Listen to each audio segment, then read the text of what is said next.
찬미 예수님.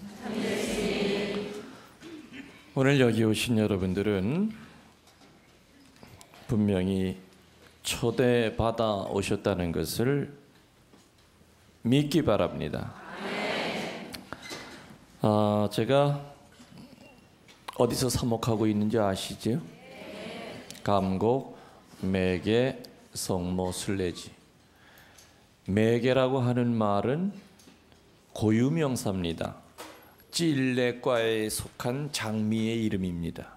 한국에서는 보기가 참 어려운 장미인데 중국에 가면 흔해요. 보통 우리 장미는 한 줄기마다 올라오면서 꽃이 피는데 이 매개 장미는 이 찔레꽃처럼 이렇게 덩굴이 돼서 우리 한국의 찔레꽃은 조그맣죠? 근데 이 매개꽃은 거의 이렇게 탐스럽게, 그게 매개예요. 그래서 성모님 이 상 발 밑에 보면은 그 매개꽃이 이렇게 덩굴에 있는 게 있어요. 지금 올 봄에는 그 매개 장미를 매개 성당에다 많이 옮겨다 심을 예정입니다. 한국에서 제가 알아보니까 어느 본당에서 매개 장미를 지금 한 6그루 기르고 있는데 한 3그루 정도를 캐가도 된다고 하는 허락을 받았기 때문에 이제 그걸로 이제 자꾸만 번식을 시킬 생각입니다. 사실은 매개 성당인데 얘기 들어보면 예전에는 매개꽃이 많았대요. 근데 그냥 뭐 애들이 밟고 다니고 그러다가 이제 다 이제 죽어버렸나 봐요. 다시 새로 매개 이제 꽃을 심을 예정입니다. 매개 성모 순례지에 저는 본당 신부 겸 또 순례지 담당 신부 이렇게 일을 하고 있습니다. 지난 한 해를 마무리하면서 감곡 매개 성모 순례지에 다녀가신 분들을 뭐 정확하게 딱 카운터가 몇 명까지는 안 나온다 하더라도 헤아려 봤더니 약 8만 5천 명이 작년 한 해 다녀가셨습니다. 아마 여러분들 가운데 다녀오신 분들도 아마 그 중에 속해 있으리라고 생각이 되십니다. 그 성모님의 성지에 와서 영성을 배우고 성모님을 체험합니다. 여러분들 성지는 어떤 데입니까? 순례지는 어떤 데입니까? 성지나 순례지는 어떻게 보면은 장소의 개념이 아니겠죠. 예를 들어서 앞에 호수가 있고 뒤에 근사한 산이 있고 그 산을 사가지고 호수를 사가지고 우리 여기다 한번 성지 한번 만들어 보자 하고서는 거기다 수백억을 투자해 가지고 뭐 피정센터도 짓고 대성단도 짓고 그래가지고 주교님이 여기는 성지요 땅 이런다고 해서 성지가 되느냐? 아니지요. 성지나 순례지는 역사성이 있어야 됩니다. 뭐가 있어야 된다고요? 왜냐? 하느님은 역사 안에 당신 자신을 드러내십니다. 역사 안에 성모님은 당신의 향기를 풍겨주십니다. 그래서 교회는 어느 한 장소를 유심히 지켜봅니다.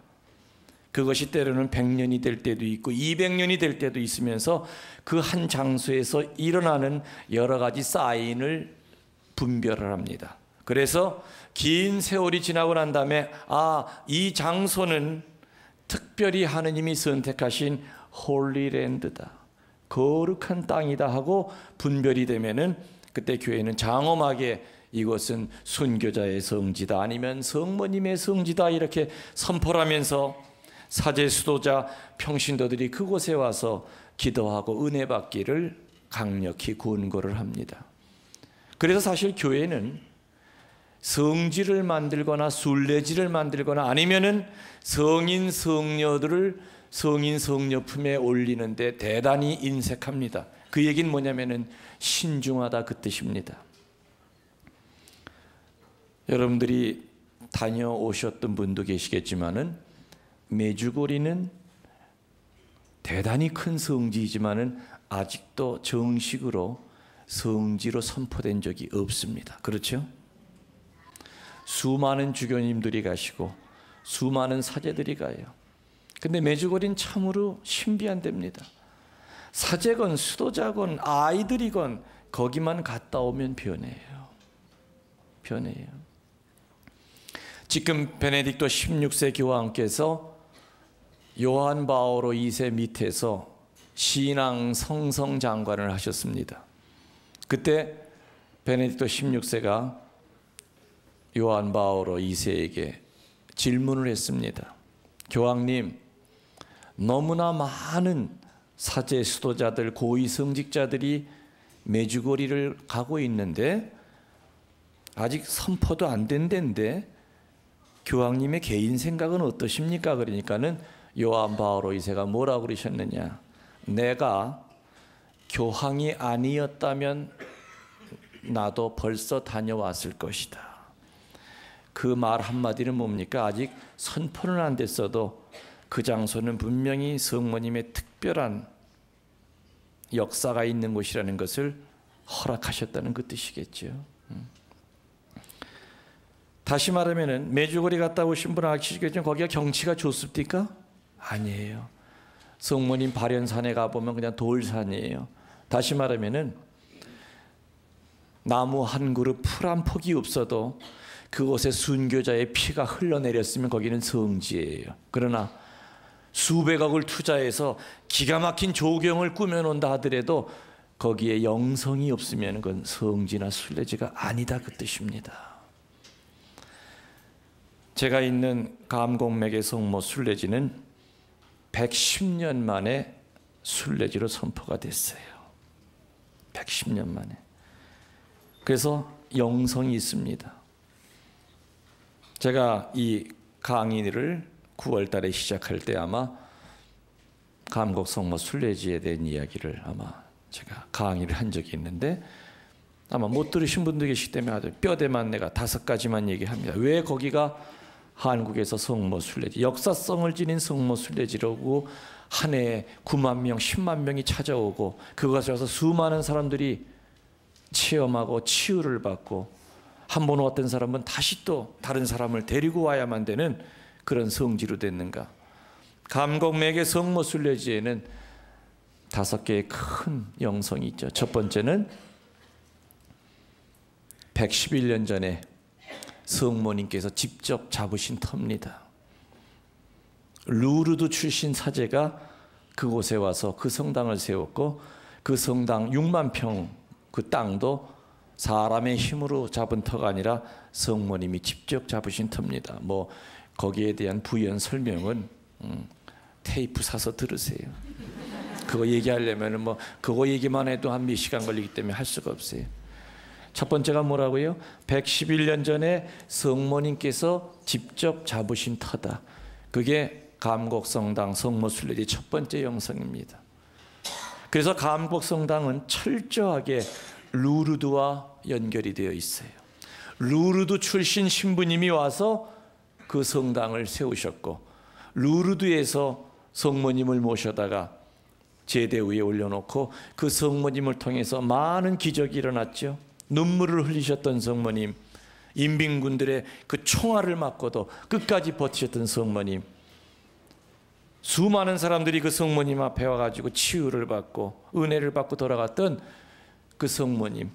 그래서 감곡성당은 그 시초가 바로 루르드와 관계가 있죠. 다시 말하면 성모님은 애초부터 111년 전에 동양의 루르드 성지로 만드시기 위해서 감곡 땅을 정하셨던 거예요. 그게 첫 번째 영성입니다.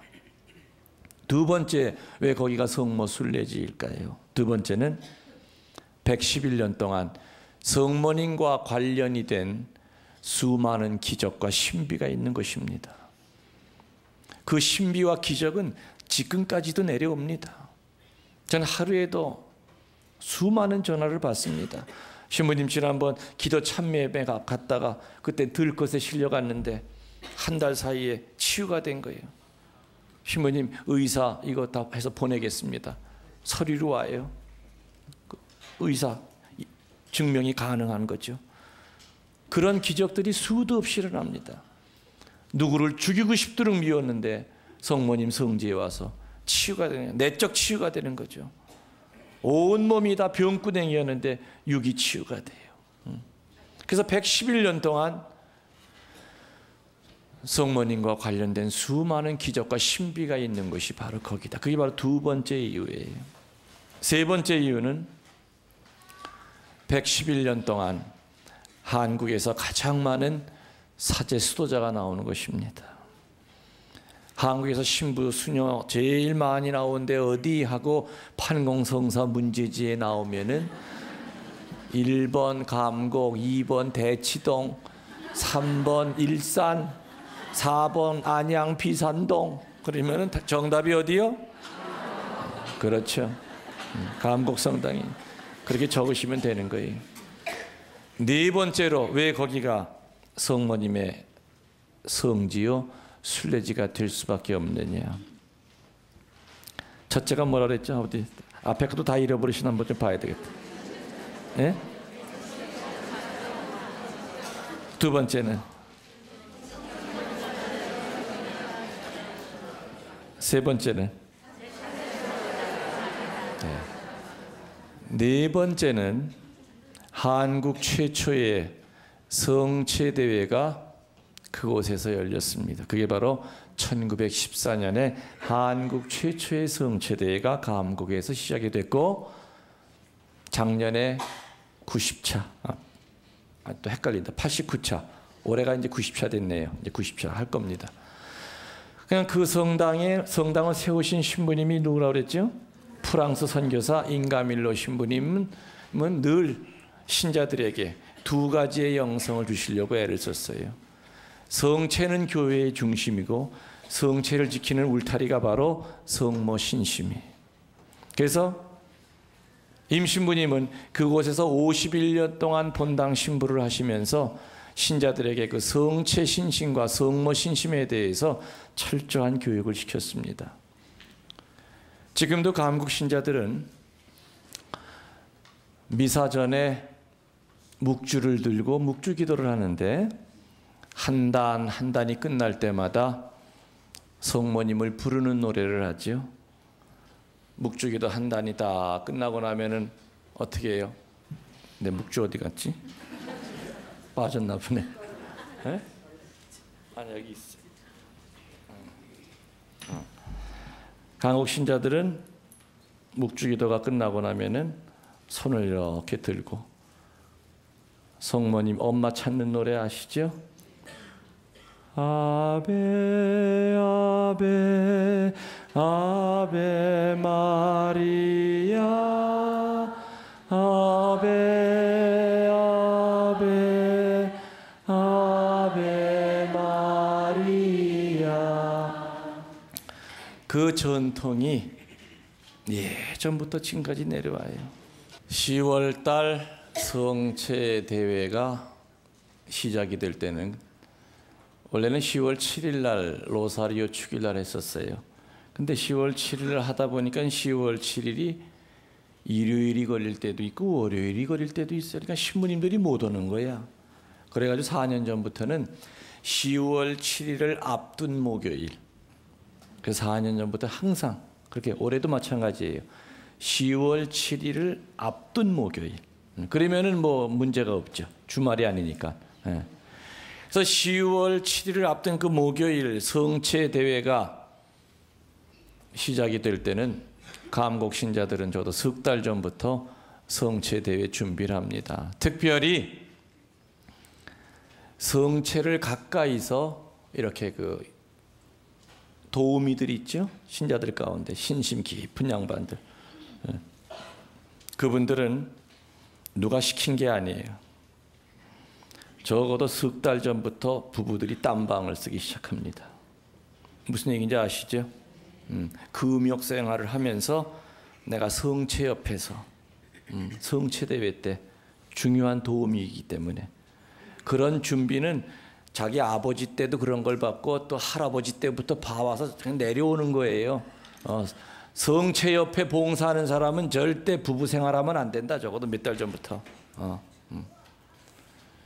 그렇게 준비를 하면서 성체 현양 대회를 준비를 해요. 그래서 성체 대회가 있는 날은 장엄하게, 말로는 여러분들이 이해를 못해요. 얼마나 그 성체 대회가 아름답고 장엄한지. 그러니까 유일하게 한국에서 그대로 옛날부터 로마 바티칸에서 내려온 그 양식 그대로 내려오는 것이 바로 거기죠. 감곡 성당보다 8년이 늦게 시작한 성체대회가 풍수원 성체대회입니다. 그래서 우리나라 두 번째 성체대회는 풍수원에서 있었죠. 그러니까 한국 최초의 성체대회가 어디냐 하고 또 판공성사 문제지에 나오면은 정답이 어디요? 그렇죠. 감곡 성당이 그것이 이제 정답이 됩니다. 마지막 다섯 번째로 왜 여기 가서 감곡 성당이 성모 순례지가 될 수밖에 없느냐 하는 것은 앞에 얘기한 네 가지 때문에, 그러므로 은총과 치유의 빛이 강한 곳입니다. 뭐와 뭐가 강하다고요? 은총과 치유의 빛이 강해요. 여러분들, 앞에서 햇빛이 강하게 내리쬐이면 반드시 뒤에는 뭐가 생기죠? 그림자가 생겨요. 다시 말하면 은총이 강하게 오면 올수록 어둠도 같이 따라온다, 그 뜻입니다. 그래서 전 세계 성지는 빛도 강한 곳이지만은 역시 어둠도 깊어요. 그러나 한 개인도 마찬가지죠. 하느님께 나아가면 나아갈수록 십자가는 더 커질 수밖에 없어요. 안 보이던 것도 자꾸 나타나기 시작하죠. 아까 말씀드린 대로 그 성지에 1년에 많은 사람들이 와서 치유받고 내적으로 변화가 돼서 돌아갈 때마다 그것이 셈이 나가지고 발버둥 치는 놈들이 있죠. 누구겠어요? 마귀요. 그러니까 마귀는 어떻게 해서든지 성지를 망가뜨려야만, 성지에 대한 아무튼 소문이 더럽게 나야만 순례자들의 발길이 끊어져요. 그렇기 때문에 일반 성당에서 전담 마귀가 20마리라고 그런다면 성지를 전담하는 전담 마귀는 기본이 1000마리야. 그러니까는 성지 신부를 거꾸로 틀어야 되고, 성지 수녀를 거꾸로 틀어야 되고, 성지에 있는 신자들과 신부 사이를 이간질 시켜야 되고, 그래서 아무튼 소문이 나서 아무튼 그냥 풍지박산이 나야만 성지를 찾아오는 사람들의 발길이 끊어진단 말이에요. 그렇기 때문에 은총이 강한 곳에는 사탄의 시샘과 어둠이 깊을 수밖에 없어요. 그러나 여러분들, 우리 어둠 볼 필요 있어요, 없어요? 그렇죠. 못난 사람은 어둠만 보고 살아요. 그래서 제가 늘 하는 얘기지만은, 교우들을 이렇게 지켜보면은 열심하긴 한데 두 종류라고 그랬어요. 어둡게 열심한 사람이 있고 아주 밝게 열심한 사람이 있어요. 어둡게 열심한 사람은 뭐예요? 지 상처만 끌어안고 살아가는 거예요. 상처 아물만 하면 또 손톱으로 후벼 파내고, 또 아물만 하면 또 후벼 파내고, 잊을만 하면은 또 남편한테 시비 걸고 또 대들고. 그러니까 성당에 뭐 평일 미사 열심히 나오고 어떤 라디오 액션한테 열심히 하는데 얼굴에 기쁨이 없어. 상처를 끌어안고 살기 때문에. 그런데 밝게 열심한 사람은, 그 사람이 밝게 열심히 하다고 해서 상처가 없다는 뜻은 아니죠. 안 본다는, 하느님의 자비에 맡긴다는 뜻이에요. 그리고 나와 내 가족에게 쏟아지는 은총의 빛만을 바라보면서 살기도 바쁜 거예요. 그러니까 늘 기쁘죠. 늘 행복하게 살려고 애를 써요. 저는 2년 4개월 지금 감곡 성당에 있으면서, 물론 아시는 분은 아시겠지만은 제가 감곡 성당으로 갈 때는 정상적인 이동으로 간 것은 아니었습니다. 감곡 성당에 큰 문제가 생겨서 그거 이제 해결하러 가서 이제 2년 만에 이제 다 해결이 됐어요. 그래서 부채 한 30억을 2년 만에 다 이제 갚고, 그리고 이제 어둠은 이제 큰 걸 이제 걷어냈습니다. 가서 2년 살면서 정말 여기는 은총이 강한 곳인 것만큼 어둠도 깊은 곳이구나. 그걸 철저하게 느껴졌죠. 그래서 저도 인간이기 때문에 자꾸 어둠 쪽으로 얼굴이 돌아가요. 소돔과 고모라 쪽으로 자꾸 얼굴이 돌아가다 속임 기둥 됐듯이. 그걸 어쩔 수가 없어요. 아, 내가 왜 여기 와서 이 생고생을 해야 돼? 나도 버티다 딴 데로 갈까? 뭐 별의별 어둠이 자꾸 들지요. 그러나 전 지금 어둠 보지 않습니다. 성모님의 사랑이 너무 큰 것이기 때문에 그분이 쏟아주시는 은총만 보더라도 그 어둠에 비하면 그 은총이 너무 커요. 오늘 여러분들에게 강의의 이제 주제에 이제 들어가기 전에 성모님의 얘기를 꺼내는 이유는 아주 기쁜 소식을 전해드리기 위해서 꺼내는 겁니다. 올해가 루르드 성지에 전대사가 내렸죠. 아시죠? 왜 전대사가 내렸습니까? 벨라데타 성녀에게 성모님이 발현하신 지 150주년이 되는 해입니다. 그래서 베네딕토 16세는 루르드 성지를 방문하면은 전대사를 받을 수 있다. 3년 전에 루르드 성지 신부님이 감곡성당을 다녀가셨습니다. 저와 몇 시간 인터뷰를 했죠. 찾아오신 이유는 전 세계에 루르드 성모님과 관련된 성지를 찾아다니시면서 어떤 50주년 준비를 하고 계셨댔어요. 당신은 그 전부터 한국의 이 7고의 성모님, 총알 7개 맞은 이 7고의 성모님 얘기를 들었었대요. 인터뷰를 하고 성당에 가서 그 성모님 밑에 무릎을 꿇고 30분 동안을 눈물을 흘리시면서 기도하시고 난 다음에 저에게 하셨던 얘기가, 신부님, 이 세상에 이런 어머니는 여기밖에 없습니다. 여기는 분명히 동양의 루르드 성지가 될 겁니다 하면서 축복의 말을 해주셨어요. 그 준비를 하셔서 이제 올해 150주년 이제 행사를 아마 루르드에서 크게 하게 될 겁니다. 근데 우리들 모두가 다 거기를 다녀올 수 있다면 얼마나 좋겠습니까만은 갔다 올 수가 없잖아요. 그래서 교황님께서는 가지 못하는 사람들을 위해서 전대사를 받을 수 있는 방법을 알려주셨죠. 그건 뭐냐?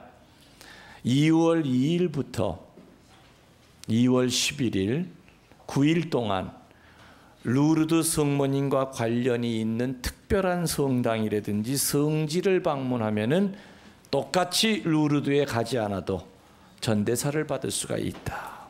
2월 2일 주의 봉헌 축일로 시작이 돼서 11일까지입니다. 그럼 전대사는 여러 번 그날 2일도 가고 3일도 가고 이렇게 9번을 가도 한 번만 받는 겁니까? 아니에요. 하루에 한 번씩 받을 수 있어요. 하루에 한 번씩. 그럼 전대사를 받으려면 어떻게 해야 됩니까? 고해성사를 보고 영성체를 하고 교황님의 지향대로 기도하죠. 그리고 그 루르드 성모님 앞에서 묵상을 하고 주님의 기도와 사도신경을 바치고 묵주기도를 하면 전대사를 받아요. 감곡성당은 2월 2일부터 2월 11일 중에서도 특별히 2월 5일 날을 전대사를 위한 특별 미사를 거행할 겁니다. 그래서 2월 5일 날 오전 11시에 전대사를 받는 특별 미사가 성지에서 이제 열립니다. 11시입니다. 11시에 열리게 되어 있습니다. 그때 들어오십시오. 오셔서 받으시고. 아마 한국에서 루르드 성지와 가장 관련이 깊은 건 제가 설명 이제껏 드렸듯이 바로 그 뿌리가 루르드인 이 감곡맥의 성당이 바로 루르드 성지와 제일 관련이 깊겠죠. 근데 신부님, 전대사 하는데 전대사가 뭘 알아야지. 전대사가 뭐예요?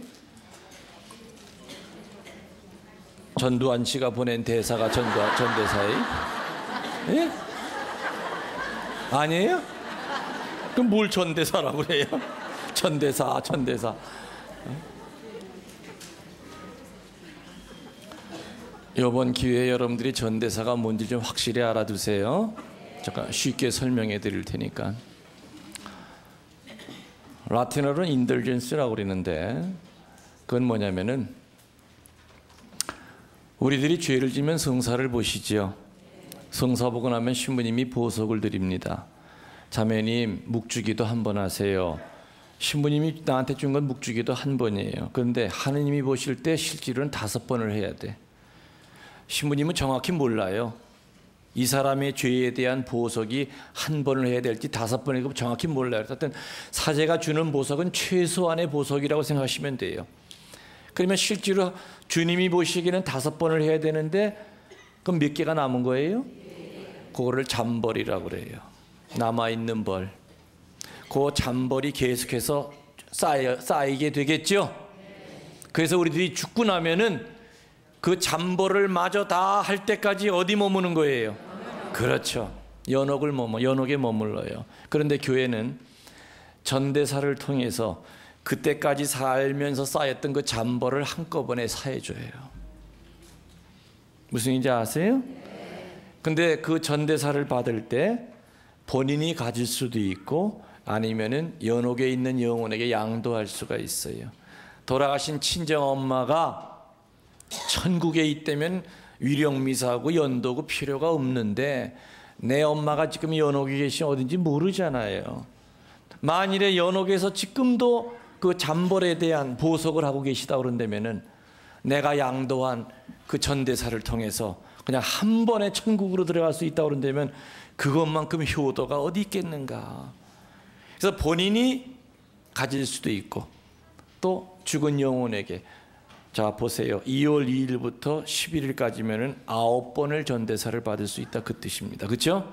부지런만 떨면 또 감고 9일 동안 찾아오다 또 이혼한다고 난리 치지 마시고 적당히 하시거나 알아서 하시는데 아무튼 그래서 하루에 한 번씩 전대사가 내린다 이겁니다. 본인이 가질 수도 있고 양도할 수도 있다. 그래서 그중에 특별히 2월 5일 날은 전대사를 위한 특별 미사. 물론 2월 5일이 아니라 하더라도 미사는 항상 11시에 있습니다. 근데 2월 5일 날에 한해서만 그때 특별 강론이 있을 거고 또 특별 기도 그리고 촛불봉헌 이런 예절이 그날 이제 거행이 됩니다. 2월 5일 날 그날이 바로 제수요일 바로 전날입니다. 그래서 여러분들이 사순절을 시작하기 전에 성모님의 성지에서 전대사를 받으면서 사순절을 잘 준비하는 하나의 시작으로 삼는다고 그런다면은 그것도 얼마나 복이 되겠는가 하는 생각을 갖게 됩니다. 그래서 여러분들에게 전대사를 받을 수 있는 곳이 있다는 것. 물론 여기 대구에서 오신 분도 계시지만 대구에 가면 성모당이라고 있습니다. 거기에 보면 거기도 루르드 성모님을 모시고 있습니다. 물론 감곡매개 성당처럼 그런 시초부터 그런 성모님과 연관이 있는 건 아니었지만은 거기도 아무튼 루르드 성모님을 모시고 있기 때문에 가능합니다. 근데 신부님 우리 집에도 루르드 성모님 모시고 있는데 우리 집에서 하면 전대사 안 받습니까? 예, 애석합니다. 못 받으십니다. 그러니까는 찾아오시기 바랍니다.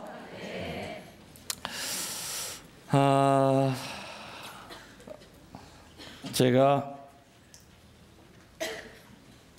이제 9월 달부터 이제 이 강의를 맡아서 하면서 뭐 달수로 따지니까는 6달 정도가 돼요. 6달 정도가 9, 10, 11, 12, 1, 2. 예.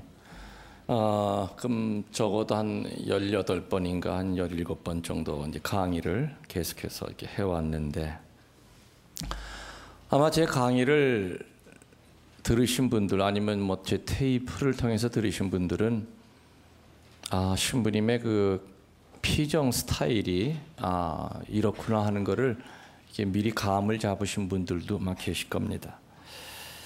피정 강사마다 하느님께서는 아주 독특한 색깔로 믿음을 선포하게 하십니다. 그래서 하느님께로 인도하게 하십니다.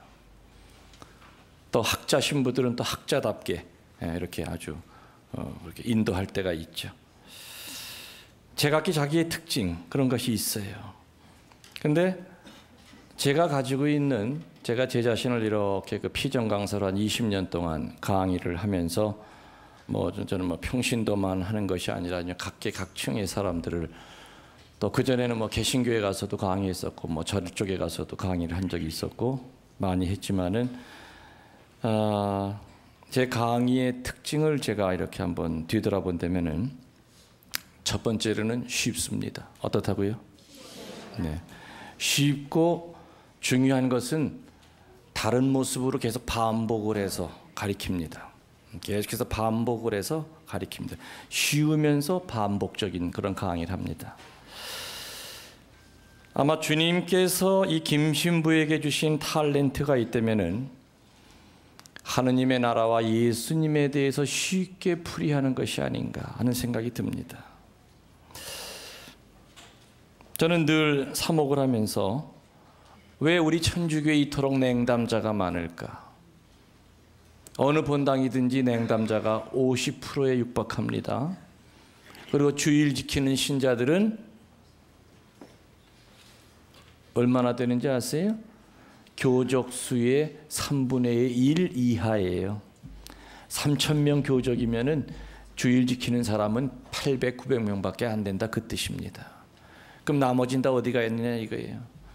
천주교는 어떤 종교입니까? 2000년 묵은 고목이에요. 그렇죠? 그런데 그 고목에 붙어있는 나무 이파리들, 우리들은 이 수액을 제대로 못 빨아먹어서 그런지 바람만 쬐끔만 불어도 그냥 우수수 다 떨어져 버려요. 세례 받았을 때 했던 그 약속 다 부도수표로 다 날려버리죠. 다 끊어버린단 말이에요. 아마 이렇게 우리 신자들이 냉담자가 많고 세례 받고 난 다음에 1년 안에 쉬는 신자들이 50%가 넘어가는 이 현상은 무언가? 저는 아주 간단하게 얘기해서 기초가 안 되어 있다. 기초가. 뿌리가 땅에 깊이 내려 있지도 않는 상태에서 외적으로만 활동을 하다 보니까 본당에서 활동은 열심히 해요. 신부님과의 약속, 자기 자존심과의 약속 때문에 직책 맡으면 기를 쓰고 하죠. 그러나 그 직책을 수행하면서 같이 영적인 것도 같이 커져야 되는데 다른 사람 의식 이거 못하면 내가 책 잡혀. 싫은 소리 들으면 안 돼.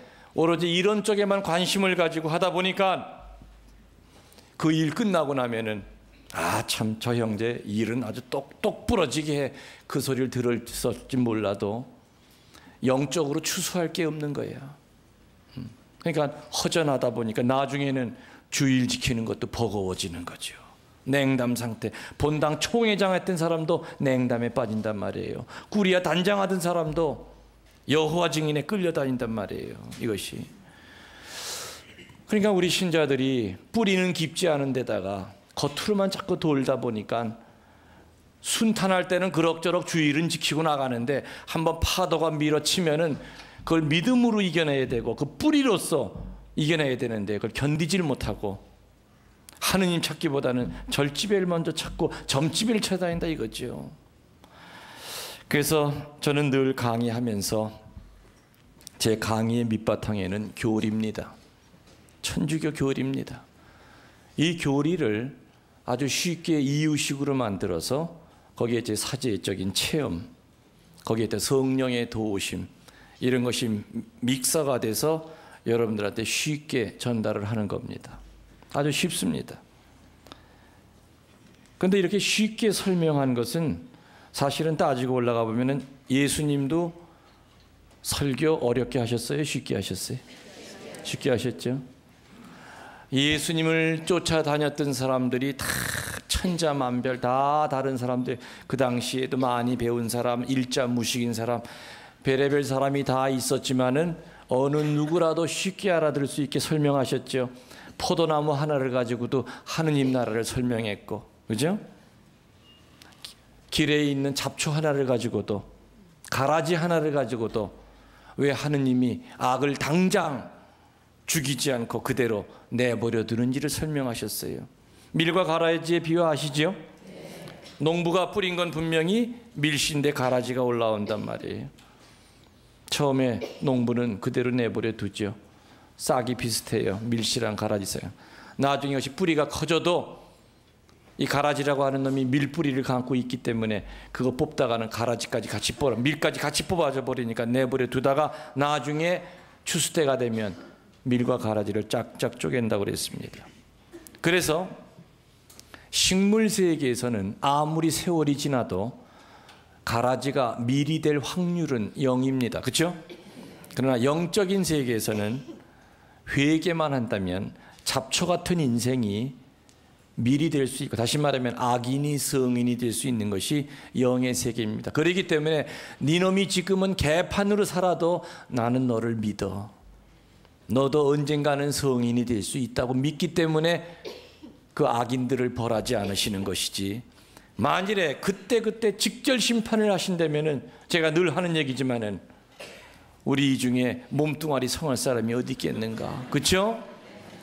주일 미사 빠질 때마다 발톱 하나를 톡톡 뿌려놓는다면 양말 벗어놓으면 지금 발톱이 있는 사람 하나도 없다 이거죠. 남 얘기할 때마다 이를 하나씩 뽑아버려. 다 틀리 끼고 살 거야 지금. 이렇게 직결 심판을 안 하신다고 해서 하느님이 연세가 많아서 귀가 어둡고 눈이 어두워서 안 보여서 심판하시지 않는 거가 아니다 그 뜻입니다. 다 알고 계시지만은 기다리시는 거죠. 네가 지금은 가라지지만은, 네가 지금은 악인이지만은 너도 성인이 될 수 있다고 하는 희망이 있기 때문에 내버려 두시는 거예요.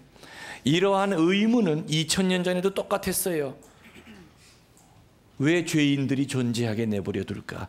거기에 대한 명쾌한 답으로 주님은 그 당시 사람이면 누구나 볼 수 있는 밀과 가라지의 비유를 들어서 악을 그대로 내버려 두는 이유를 명쾌하게 설명하셨어요. 이렇게 예수님의 가르침을 보면은 사실은 어려운 게 없어요. 예수님이 그 당시에 율법학자들, 그죠? 율법학자들은 모세가 십계명판 받은 그 십계명은 뭡니까? 하느님에게 가는 아주 지름길이었어요. 예를 들어서 어느 자매가 딴 동네로 이사를 가서 그 전에 같이 레지오하던 자매를 집들이에 초대했어요. 근데 전화로만 나 있는 데가 대방동 몇 번지야 찾아와. 딱 끊어버린다면 번지수 하나 가지고 찾아가야 돼요. 아마 찾아가면서 욕을 아마 20번을 할 거야. 아유 맹꽁이야. 아무튼 우리 성당에 있을 때도 맹꽁이 짓 하더니 또 여기도 맹꽁이야. 아이고 걔는 왜 그래. 그런데 반대로 예 마리아야 요번 월요일 날 우리 집들이 하잖아. 너 알지? 그래 서울역에서 몇 번 버스 타고 어디서 내려. 그러면은 내리자마자 슈퍼가 있거든. 근데 슈퍼 끼고 돌아가면은 두 번째 골목으로 딱 우측으로 턴을 하면은 너 조심해라. 대문이 파란 게 똑같은 게 두 개가 있어. 근데 첫 번째 대문 열면 부르독구가 튀어나와. 그게 우리 집이 아니고 그 왼쪽에 있는 집이 우리 집이야. 이렇게 자상하게 설명을 들은 그 친구는 찾아가면서도 고마움을 느끼겠죠. 아이고 기집애, 아이고 그렇게 자상해. 십계명은 뭐냐? 하느님이 너 나한테 와 이 말 한마디만 하고 어떻게 가는지를 모르는 방법을 안 가르쳐 주는데 우리 못 찾아가지만은 십계명 요 지름길만 이렇게 오면은 나한테 올 수 있어. 그 뜻이었거든. 사랑의 계명이었고 인간을 자유롭게 하는 계명이었는데 예수님 시대에는 그 십계명이 613가지로 늘었고 더 세칙을 따지면 2000 몇 가지로 늘어나 버려가지고 사람들은 그 계명에 얽매여서 꼼짝달싹 거미줄에 걸려있는 그냥 곤충처럼 진리가 너희를 자유롭게 하려고 했는데 하나님이 주셨던 그 십계명은 오히려 사람을 얽어매는 노예의 법이 돼버렸던 거죠. 예수님은 거기에 맞서 싸우시다가 돌아가신 거예요. 그럼 오늘날 하느님과 예수님에 대한 이 진리는 어떻게 되어 있는가? 저도 신학 공부를 했고 배울 만큼 배웠고 그렇지만은 지금도 신학 서적을 읽어보면은 어떨 땐 머리가 지끈지끈 아파요. 한 장 이해하려면은 오만 신경을 다 써야 되고. 그래서 우스갯소리로 그런 말이 있죠. 요즘 예수님이 나타나서 당신 자신에 대하여 쓴 신학책을 읽어보고 나신 다음에 첫 마디가 뭐냐? 나도 못 알아먹겠다. 내가 왜 이렇게 어렵게 설명이 됐느냐? 나는 한 번도 내 자신을 이렇게 어렵게 설명한 적이 없고 하느님 나라에 대해서 이렇게 복잡하게 설명한 적이 없는데, 예수님 2000년 전에 율법학자들과 싸우던 그 시대와 어떻게 보면 비슷하게 돼가는, 율법주의적으로 돼가는 그런 경향들도 많이 있단 말이에요. 그래서 여러분 앞에 앉은 이 김신부가 하느님에게 받은 탤런트, 카리스마가 있다면은, 저는 신학자들이 어렵게 설명해 놓은 것을 저는 쉽게 설명하는 재주를 주셨어요. 그래서 제 강의는 쉬워요. 그리고 아까 말씀드린 대로 반복을 합니다. 시편에 보면 하늘 아래 새로운 것 없다.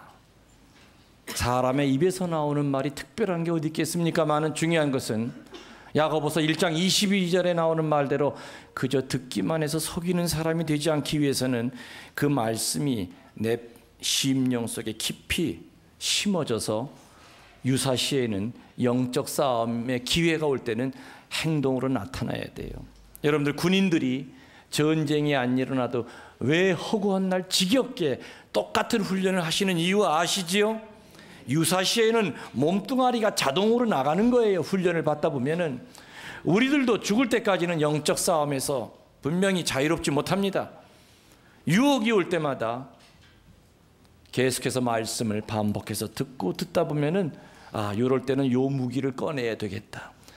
요렇게 지금 마귀가 나를 유혹할 때는 요 영적 무기를 꺼내 써야 되겠다. 그래서 저는 늘 제 테이프를 들으시는 교우들에게 제가 늘 부탁하는 얘기가 뭐냐, 절대로 한 번 듣고 남 주거나 처박아 두지 마라. 아, 좋다 하고선 그냥 끝내지 마라. 아주 토시까지 외울 때까지 들어라. 듣고 또 들어라. 외울 때까지 들어라. 저는 제가 한 피정 강의지만은 전 집에서도 틈만 나면 틀어놓습니다. 그리고 제 피정 강의를 제가 듣고 제가 피정을 해요. 혼자 울다 웃다 생쇼를 합니다. 그러면서도 제가 제 강의를 듣고 제가 치유를 받아요. 거기 성당에서 복잡한 일 때문에 뭐 틀어요. 듣고 치유를 받아요. 그 늘 그러면서 항상 들을 때마다 내가 이런 얘기를 했었던 적이 있었나, 그 전에 안 들렸던 것이 이번에는 또 귀에 들어온단 말이에요. 그냥 들을 때마다 다이아몬드가 튀어나오고 또 진주가 하나가 튀어나오고, 자식에 대한 문제 때문에 전전긍긍할 땐 또 거기에 대한 얘기가 또 귀에 들린단 말이에요. 그래서 저는 제 강의를 늘 들을 때마다 항상 느끼는 것은 참 재밌다. 그리고 어떻게 이렇게 말을 잘할까?